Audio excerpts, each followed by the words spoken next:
We realized that we could purchase the ingredients to make beer, but we could not yet purchase beer, so we figured that out.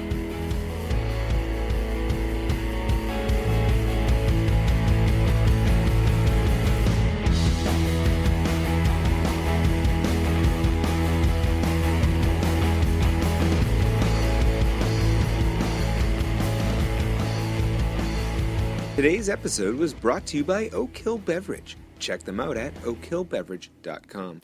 This week, we sit down with Andy Geaghan, who started off bussing tables as a teenager in the family pub and ended up becoming the brewer years later.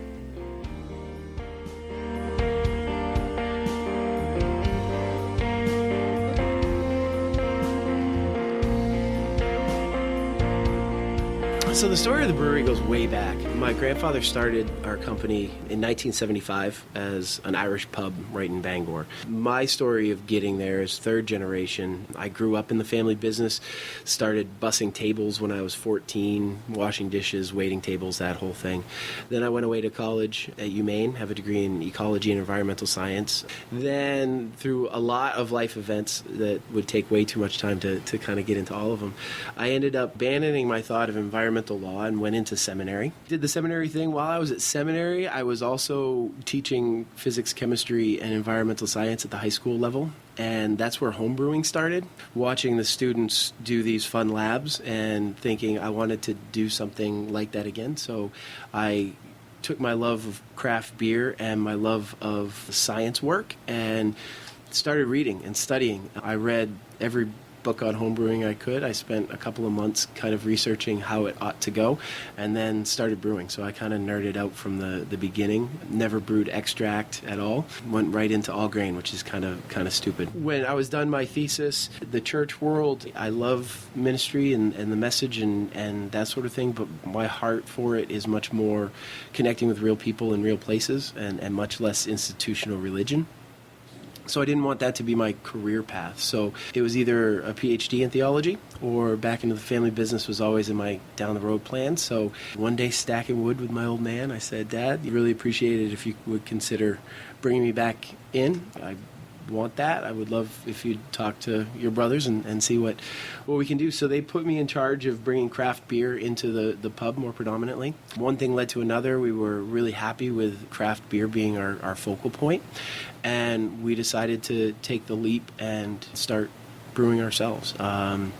We knew that there was a lot to learn going from a home brewer to a commercial brewery, especially since we had a built-in clientele that was pretty large and growing. We weren't really going to have the benefit of starting in a one-barrel system and learning as we went. So we brought in a head brewer to help us get off the ground for a year or so, and he helped us understand things like hop contracts and where you get your resources and how you set up a production schedule to meet the demand of the pub and all that sort of stuff. And he left us for another opportunity in Montana.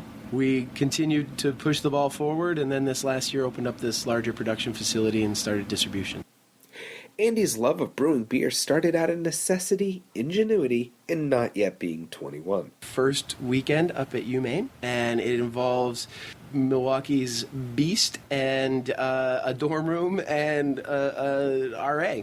I don't know how that parlayed into a career in craft beer necessarily, but we drank a lot of Natty and a lot of Beast and a lot of those sorts of things. And I think actually our first brew with my boys was we realized that we could purchase the ingredients to make beer, but we could not yet purchase beer, so we figured that out.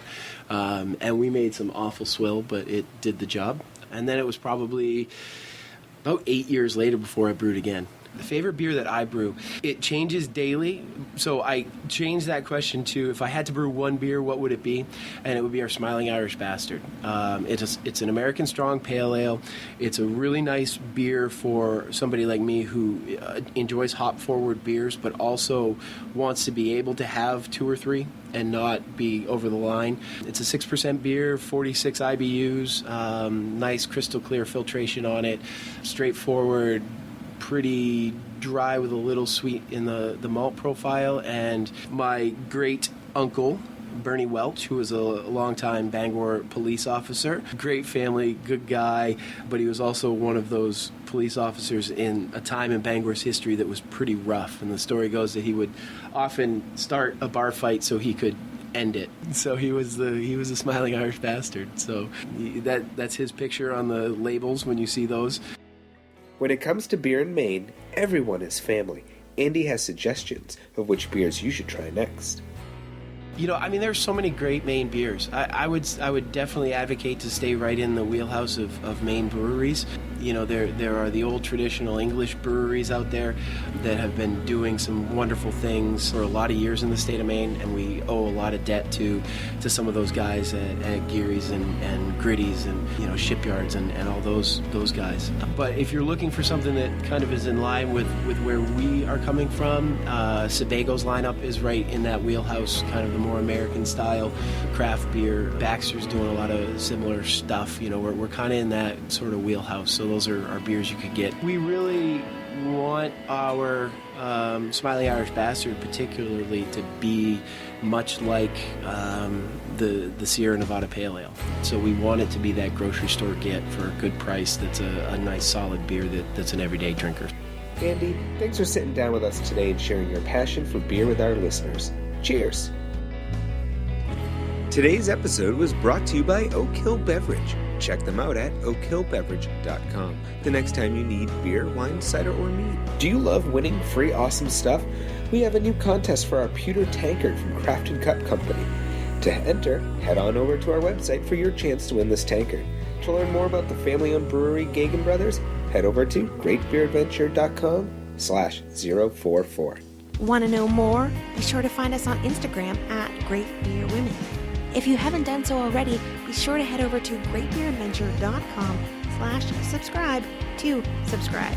That way, you'll be the first to know when a new episode goes live. Also, don't forget to tell your friends about us. A small party is fun, but a huge party is extraordinary. Let's get more people knowing about beer in the great state of Maine. Great Beer Adventure is part of the Great Pint Society.